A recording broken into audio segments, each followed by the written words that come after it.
Segundo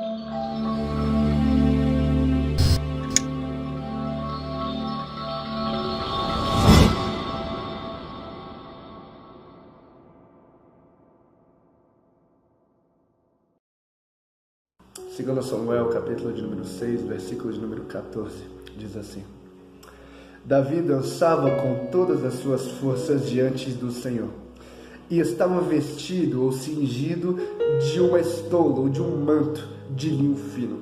Assim, Davi com todo Israel fez subir ou trouxe a arca da aliança com muita alegria e ao som de trombetas. Por muito tempo Israel foi liderado e reinado por Deus.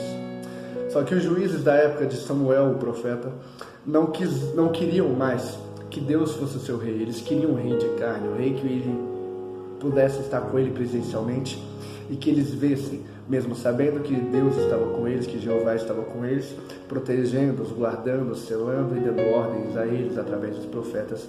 Eles queriam assim um rei de carne.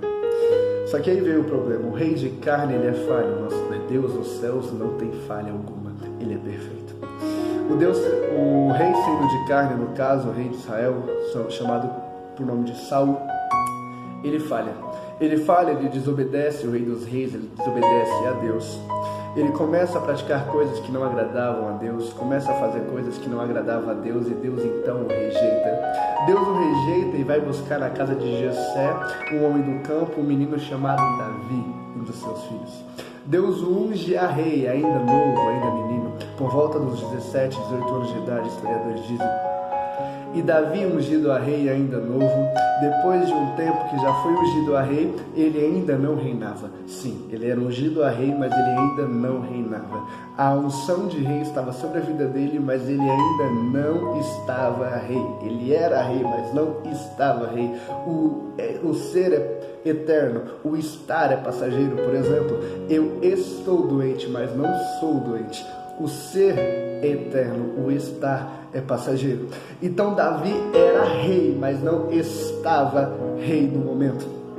No momento ele estava pastor de ovelhas, ele estava pastoreando as ovelhas, quando foi levar comida aos seus irmãos e se encontrou com um gigante que afrontava todo Israel, e essa história você já conhece.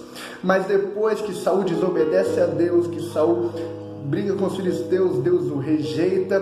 Depois de um tempo, a arca é levada. A arca que representava a presença de Deus foi levada de Israel, foi levada. Os filisteus acabaram com Israel, Israel tomou um massacre, foi uma vergonha a guerra dos filisteus contra os israelitas. Os filisteus ganharam, mataram cerca de 4.000 homens. E com isso levaram a arca da aliança, porque Ofni e Finéias, os filhos do sacerdote, tiraram a arca da aliança do lugar que ela estava, levaram para o arraial sem a permissão de Deus, ou seja, foi vergonhoso. Sem a permissão de Deus e sem Deus ter mandado, coisas ruins acontecem. E eles levaram a arca da aliança, os filisteus levaram a arca da aliança, só que a arca da aliança deu problemas para os filisteus, porque Deus não precisa de ninguém, Deus não precisa de nada, ao contrário, somos nós que precisamos de Deus. Então Deus vê que os filisteus levam a arca da aliança e ele mesmo resolve fazer uma coisa. Os filisteus colocam a arca da aliança no templo de Dagum e dá uma baderna total. Os filisteus tiram a arca da aliança dali, porque a arca da aliança pertencia aos israelitas, pertencia aos prometidos. Só que quando os filisteus levaram e colocaram ela no templo de Dagum, o deus dos filisteus, acabou acontecendo coisas horríveis a respeito.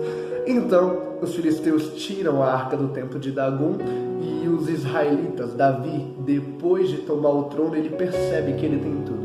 Davi, depois de tomar o trono, ele percebe que ele tem riqueza, ele percebe que ele tem mulheres, ele percebe que ele tem o que ele quiser, que ele é um homem próspero, que ele é um homem desejado, que ele é um homem respeitado. Mas ele percebe que não tem em Israel a presença de Deus, a arca da aliança que representava a presença de Deus.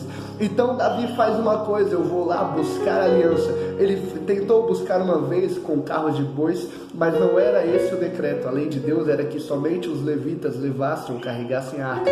Davi quis levar com carro de bois e isso acabou resultando em uma tragédia, mas vamos pular para o vídeo não ficar muito extenso. E Davi, depois de um tempo, depois de ter lido as leis, entendido o que era para ser feito e como a Arca da Aliança deveria ser levada, ele foi buscar a presença de Deus. E aqui eu paro para te explicar uma coisa. Não adianta termos riqueza, não adianta buscarmos riqueza, não adianta buscarmos nada ou ter nada se não tivermos a presença de Deus.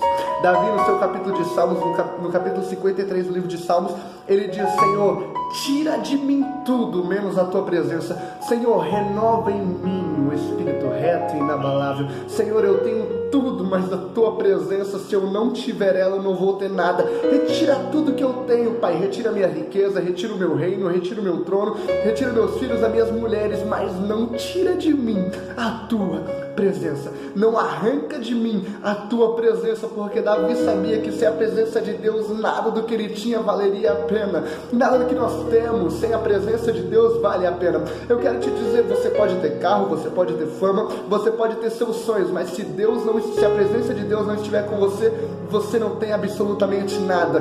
Quer ser próspero? Leve a presença de Deus. Quer conquistar o impossível? Leve a presença de Deus, carregue a presença de Deus, porque o que Deus tem para você é algo maravilhoso. Davi entende isso, e o que Saul não fez, o que Saul não deu prioridade à presença de Deus, Davi deu prioridade à presença de Deus, e entendeu que sem Deus ele não era nada. E é este mesmo Deus que Davi reconheceu a tua presença tão maravilhosa, que chama Davi homem segundo o seu coração, homem, melhor amigo de Deus. Então entenda, nós precisamos buscar a Deus, nós precisamos da presença de Deus, pois sem ela nós não temos nada.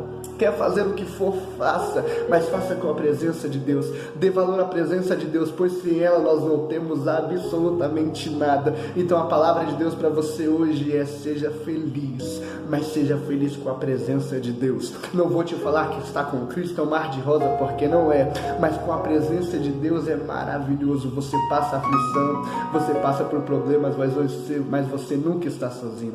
Quando ninguém está com você no seu quarto, que você ora, que você chora e ninguém te vê, Ele está do céu te olhando e dizendo em segredo: vai valer a pena.